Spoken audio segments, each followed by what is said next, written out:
event today. This is the first in a series of lectures that we're going to have this semester called Making in the Real World. And we're trying to do this semester is sort of bring artists in who are creating and making and sort of addressing some issues that are out there that are pertinent to students, certainly, and the community, artists that will, students as you move into your careers, that, issues that you'll face, as well as sort of different kinds of professional work that they do. So today we have with us Abdi Osman. He is actually currently a resident artist at the McColl Center in Charlotte. So this is all sort of an educational opportunity for us to see, what it's like, to find out what it's like to be a resident artist, and what those programs are sort of like. So, and also for them to share sort of the different things that they're working on. So we're very excited to have him with us today, and he'll, of course, tell you a lot more about himself and his work and things like that. Hi, thank you for having me. My name is Abdi Osman, and I'm an artist and resident at the McColl Center for Visual Arts. Originally, I'm from Somalia, but I've lived in Toronto for 20 years. And this is my first time coming to, both North Carolina and South Carolina. North and South Carolina. We have a few things that are happening at the McColl Center for Visual Arts. I'm one of the artists there, but we have other artists as well. And on March 6th, we have an open house. So if any of you is interested in coming, all the artists will be there, will be available, and you can talk to them about their work and go into their studio. And also on the 19th of March, there's the final exhibit. It will be the closing exhibit for the artists in residence who are there for the 3 months. And it will also be an unveiling of a poster, which I'm working in conjunction with the Gay and Lesbian Center in Charlotte. That will be unveiled on the 19th as well. So if you're available to, you're more than welcome to attend.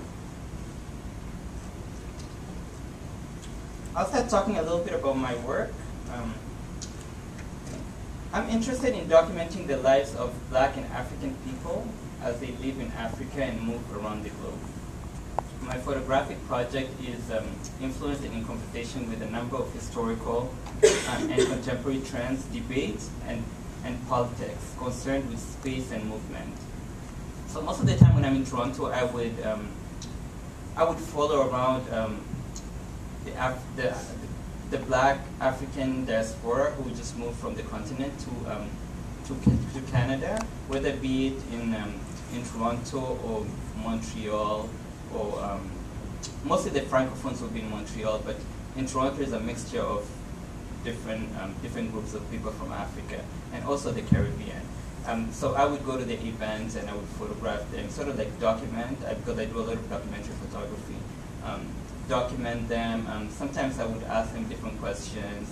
Sometimes I would follow a particular group very closely, try to document their lives and how they're trying to, and how they try to sort of like adjust into their new home, which is most of the time it will be a culture shock, but after a while they get used to it. But so they will talk to me, and I would ask them all these questions, and they would reply, or sometimes they might not. So those are some of the things that I do in my documentation.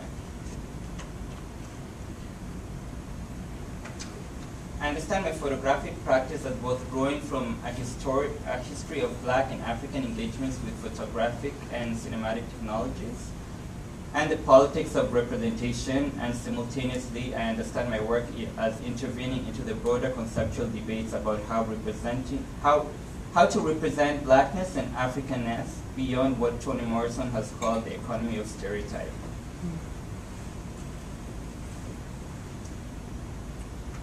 And I also have a few influences that have some artists that have influenced my work in different ways. Since the 1980s and 90s, Black photographers working across North America and Britain have attempted to redefine the Black male image. Most notably, among these redefinitions have been the works of Fanny Coyote Rotimi, who was a Nigerian but studied in the US and later on moved to the UK. And Lyle Ashton Harris, who's an American, and Michael Chambers, who's Canadian and lives in Toronto. In some of the works of each of these photographers, they have grappled with the white gaze of photography and the black male nude. Additionally, they have also grappled with the place of sexuality and its representation in regards to histories of black oppression, and simultaneously the oppression of sexual minorities in heterosexist black communities across the diaspora.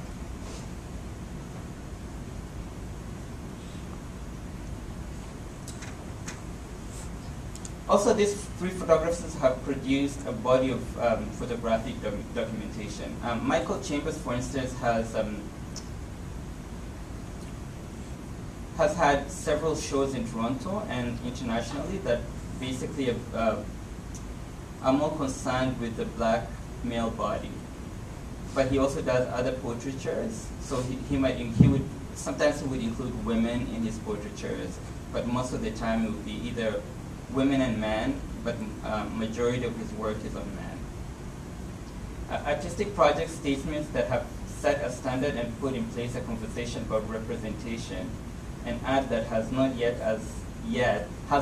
been as yet surpassed since the heady days of the multicultural wars across Canada, Britain, and the US in the 1980s and 90s.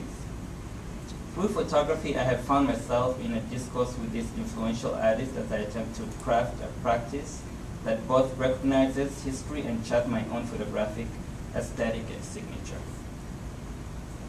So if you have any questions, you can just stop me and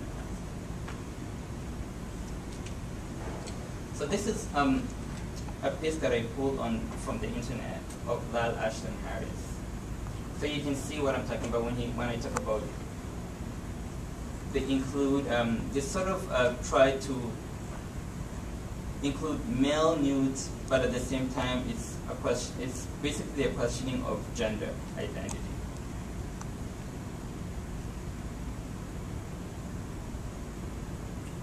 And Rotimi Fani Coyote, his work is also on male nudes, but he's also a little bit,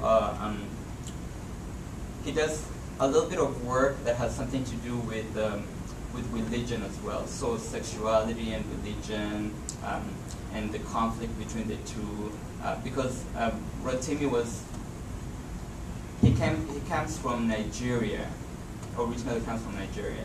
So there's the Yoruba religion, and then there's the Christianity after colonization. And then as a gay man, so where does the two religions, actually I think the Yoruba religion is a little bit more open towards gender and sexuality, whereas Christianity is a little bit limiting, and so a lot of people who have either converted have this kind of tension between the religion and the sexuality in many ways. It could be Islam, which most of the time I usually focus on Islam, but in this case, Rotimi is focusing on Christianity, and you can see if you look at this photograph, you can see the symbols of Christ and the cross, but he uses African symbols such as beads and other things.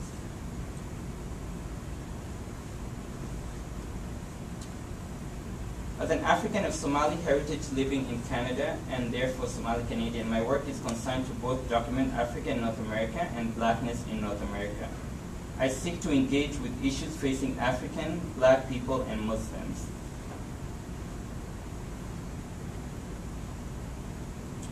This is a series of work that I did in 2006.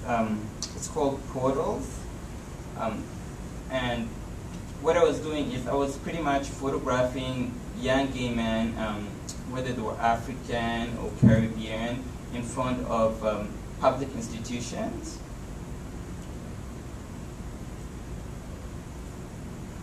So a few of the photos.